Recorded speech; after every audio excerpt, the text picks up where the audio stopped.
Aon एक ऐसी company है जो आपसे आपकी लाइफ के कुछ साल खरीद कर किसी और को सेल कर देती है। मैक्स एक फैमिली को इमोशनल करके उनके बेटे के 15 साल खरीद लेता है। उसे एम्प्लॉय ऑफ द ईयर का अवार्ड मिलता है। सोफी एऑन की सीईओ होती है। वो अपनी स्पीच में बताती है कि पास्ट में हमने कई सारे टैलेंटेड लोगों को बहुत जल्दी खो दिया, लेकिन अब ऐसा नहीं होगा। 15 साइंटिस्ट को डोनेशन मिल चुका है और उनका ट्रीटमेंट बर्लिन क्लिनिक में स्टार्ट भी हो चुका है। क्लिनिक में एक एम्प्लॉय सभी पेशेंट्स को मार देता है। वो एडम ग्रुप का मेंबर होता है। सोफी एडम ग्रुप का एक वीडियो देखती है जिसमें लिलिथ डोनेशन लेने वाले लोगों को मारने की धमकी देती है। मैक्स एलिना के साथ उसके पेरेंट्स के घर जाता है। वो उनसे मिलकर वापस आ रहे होते हैं जब उन्हें अपने बिल्डिंग में आग लगी दिखती है। उनका घर पूरी तरह से जल चुका होता है। लूना बताती है कि आग कैंडल की वजह से लगी है, इसलिए उन्हें इंश्योरेंस क्लेम नहीं मिलेगा। बैंक अब उनसे लोन के पूरे पैसे डिमांड करेगा जो कि 2.5 मिलियन है। एलिना ने बैंक को सिक्योरिटी के तौर पर अपनी लाइफ भी दी थी। मैक्स के अंदाजे से उसे अपनी लाइफ के 40 साल डोनेट करने पड़ेंगे। पुलिस एलिना को पकड़कर ले जाती है। मैक्स सोफी को सब कुछ बताकर उसे 2.5 मिलियन लोन मांगता है। सोफी कहती है वो देखेगी वो क्या कर सकती है।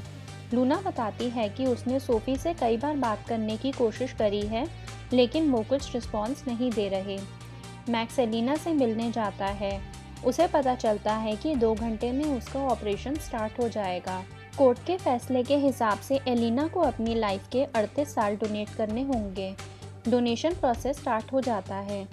मैक्स उसे घर ले आता है। ट्रीटमेंट का असर होना स्टार्ट हो जाता है।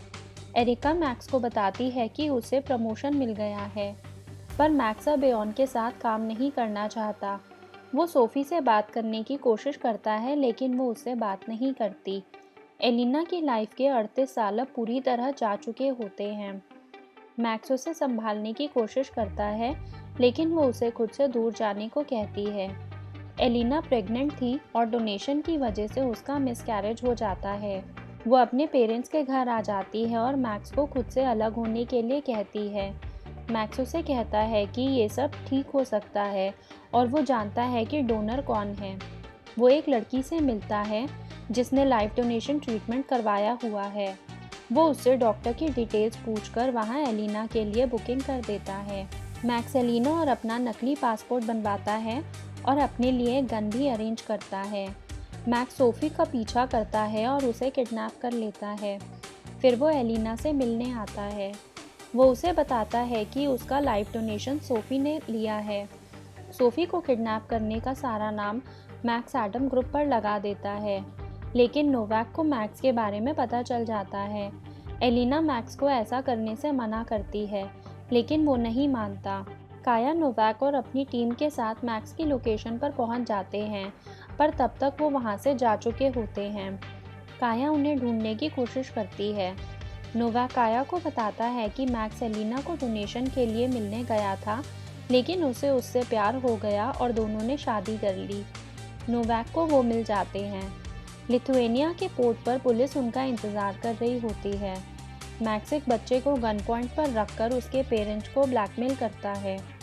बाद में वो उस फैमिली को रास्ते में छोड़कर आगे बढ़ते हैं। उन्हें पता चलता है कि उन्होंने जिसे किडनैप किया है वो सोफी नहीं बल्कि उसकी बेटी मरी है। मैक्स को लेकिन उसकी बात पर विश्वास नहीं होता। वो एक खाली होटल में छुपते हैं। मरी यकीन दिलाने की कोशिश करती है कि वो सोफी नहीं है। एलिना मैक्स से ये सब ना करने के लिए कहती है, लेकिन मैक्स उसे कहता है कि अगर ये सच में मरी है तो भी ये उसके साथ कंपैटिबल हो सकती है। दोनों के बीच काफ़ी बहस होती है। मरी बहाने से मैक्स को मारकर वहाँ से भागने की कोशिश करती है। वो हेल्प के लिए काया को कॉल करती है, पर तभी वो दलदल में फंस जाती है। एलिना उसे बचाती है। ऑपरेशन के निशान जो एलिना की बॉडी पर होते हैं वो उसे मरी की बॉडी पर नहीं दिखता। वो समझ जाती है कि ये सोफी नहीं है। वो ये सब मैक्स को बताती है। नोवाक को उसकी लोकेशन पता चल जाती है।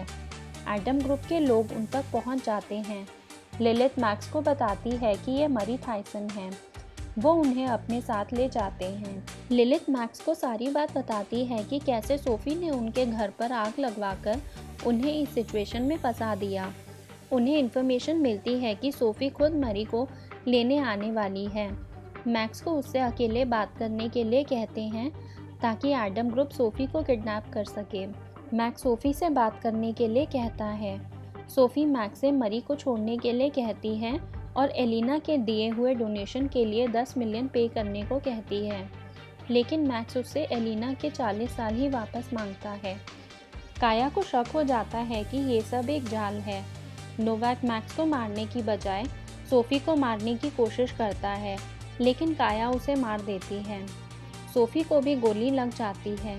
लिलिथ फायर करने का ऑर्डर देती है, लेकिन क्रॉस फायरिंग में वो मारी जाती है। मैक्स एलिना और मरी की जान बचाता है और उन्हें वहां से लेकर चला जाता है। मरी एलिना को मारने की कोशिश करती है, लेकिन उसके गन में बुलेट्स नहीं होती। एलिना उसे मारकर बेहोश कर देती है और वो उसे अपने साथ ले जाते हैं। काया को पता चल जाता है कि नोवाक एडम ग्रुप का मेंबर था। एलिना मरी की लाइफ डोनेशन लेना चाहती है, लेकिन मैक्स उसे ऐसा करने से मना करता है। एलिना उसे मारने की धमकी देकर कार से उतार देती है। वो अपना ट्रीटमेंट करवाने चली जाती है। ऑपरेशन होने के बाद एलिना वहाँ से चली जाती है। मरी रास्ते में किसी से हेल्प लेती है।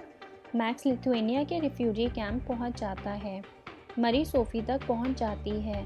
काया सोफ़ी से अब उसके साथ काम करने से मना कर देती है। मरी की एज भी बढ़ने लगती है। वो सोफ़ी से लाइफ डोनेशन के लिए कहती है, पर सोफ़ी मना कर देती है। एलिना की एज वापस पहले वाली हो जाती है और वो अब किसी और के साथ होती है। मैक्स एडम ग्रुप का मेंबर बन जाता है।